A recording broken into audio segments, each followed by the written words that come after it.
In today's video, I'm going to be explaining how the Professor Project by Brent Fikowski helped me in my first CrossFit competition. Coming up.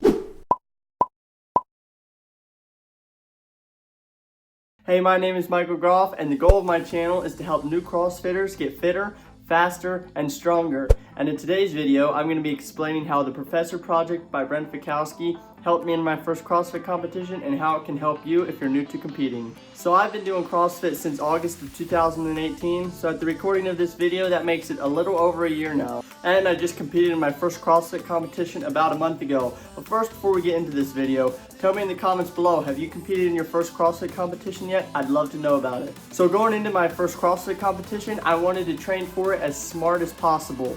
I knew I was going to be going up against guys that have been doing CrossFit a lot longer than I have, even though I was still competing in the scale division. So if you have never heard of the Professor Project before, it's essentially a training resource for CrossFit by Brent Fikowski, a CrossFit Games competitor and the second fittest man in the world in 2017. In the Professor Project, Brent Fikowski and his coaches explained everything you need to know about CrossFit, how to pace WODs, how to eat right, how to recover after WODs, and all in all, just everything CrossFit. I found the Professor Project just a few months before my first CrossFit competition, and immediately I started diving into the resources that Brent Fikowski gave on competition prep.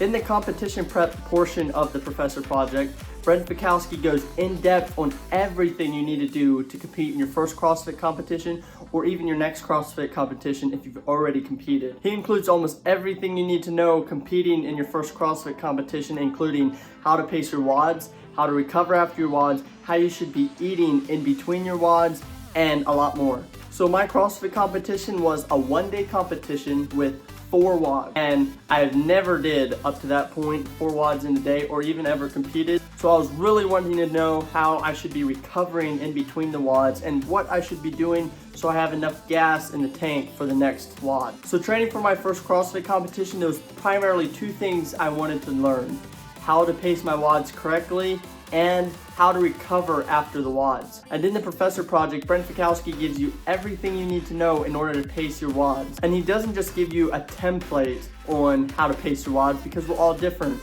and all of our paces are different. So he gives you exact action steps on how to find your exact pace for your WODs. He breaks it down into different movements. For example, he breaks down wall balls, how to find your pace for wall balls so that you know when you go into a WOD with wall balls, you know exactly what you should do. Should you do sets of 10, sets of 15?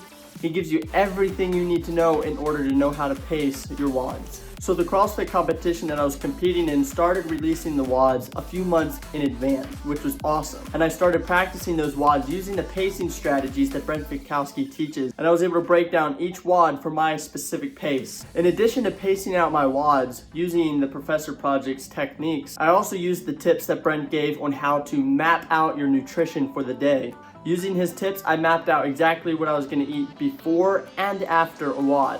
Using the other tips that Brent Fikowski gave, I mapped out my nutrition for before and after WODs, and my warm-ups and cool-downs after WODs. So let me just say, before I started CrossFit, I was a runner, so I have competed in 5Ks and races, but I have never felt as prepared as I did once I went through the Professor Project. It was amazing. So anyway, on the day of the competition, I had on my phone the entire day mapped out, from warm-ups to cool-downs, from nutrition to my actual paces for each WOD. I had everything written down, so I did not even have to think about what I was going to do. That's actually another thing Brent Fikowski teaches in the Professor Project, is when you're going into a competition, write everything down. Write down what you're going to eat, how you're going to cool down, how you're going to compete, and how you're going to pace your WODs. He says write everything down so that you clear up all that mental space. And like anyone else, I had the first competition jitters. But even though I was nervous about competing for the first time, it was also quite relaxing at the same time, since I had everything written down and bullet pointed out for the entire day. It was actually quite relaxing. So the first workout in the competition was a 21-15-9 of hand release push-ups, hanging cleans at 95 pounds, and bar over burpees. And that was actually a WOD that I didn't do that well in. I'll just say that. I didn't finish in the time cap, and I placed last.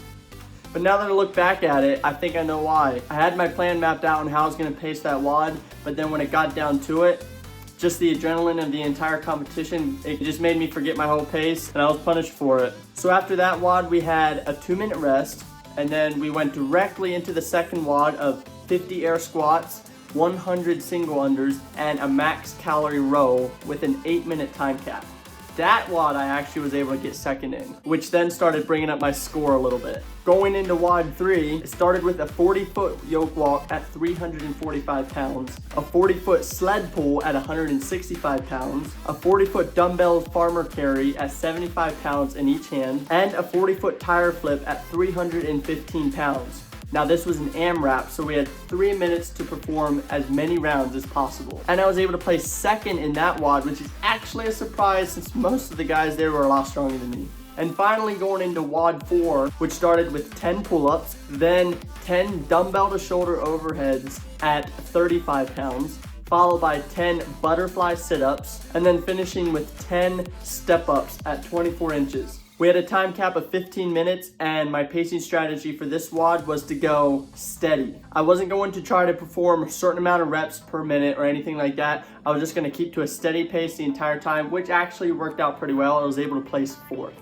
All in all, I'm pretty excited how the entire competition went. Everything went pretty well. I was really happy with how I executed my strategies, how I executed my nutrition and my warm-ups before WODs. So thank you for watching my video, and if you're not a part of the team yet, be sure to become a part of the team by subscribing and hitting that notification bell. I upload a new video every week with the goal of helping you get better at CrossFit. And one more thing, be sure to connect with me on social media. I post there pretty much daily, and I'd love to connect with you there.